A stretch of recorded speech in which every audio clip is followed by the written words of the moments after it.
औरत मार्च की यहीं पे बात करूँगा मैं।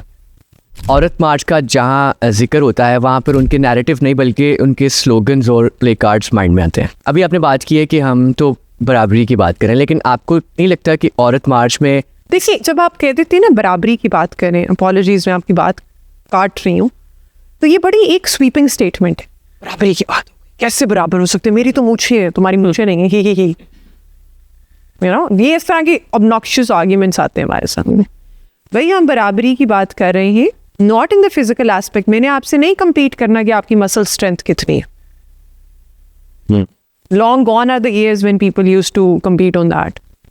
मैं आपसे ये बात कर रही हूँ कि मेरी कॉग्निटिव स्ट्रेंथ कितनी और आपकी कितनी है।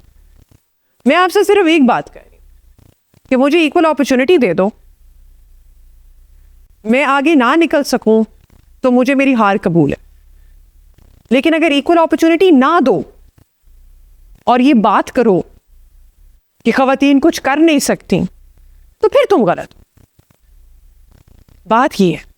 बात ये है कि इक्वल अपॉर्चुनिटी और रास्ते दे दें, बच्चों खवातीन की एजुकेशन पे उतना ही इन्वेस्ट कर दें जितना मर्द की एजुकेशन पे कर रहे हैं, बच्ची को भी उतना ही खाना दे दें और वही बोटी दे दें प्लेट के अंदर जो लड़के को देते हैं, बच्ची को भी उतना ही टाइम दे दें खेल कूद का जितना लड़के को देते हैं, और फिर बच्ची आउटस्पोकन ना हो और उसकी आवाज़ ना हो और वो अपने हकूक जो है वो ना मांग सके और ना काम कर सके और किसी मुकाम पे ना पहुंचे, तो फिर कहें कि नहीं कर सकती, उससे पहले ना कहें। ठीक, औरत मार्च की भी बात कर रहा था मैं, स्लोगन्स और प्ले कार्ड, उस पर आपकी क्या राय है? देखिए हम लोग स्लोगन से क्यों हुए, सवाल हमें एज अ सोसाइटी ये पूछना चाहिए कि ये स्लोगन्स क्यों है और हमें ये स्लोगन्स इतने पिंच क्यों करते।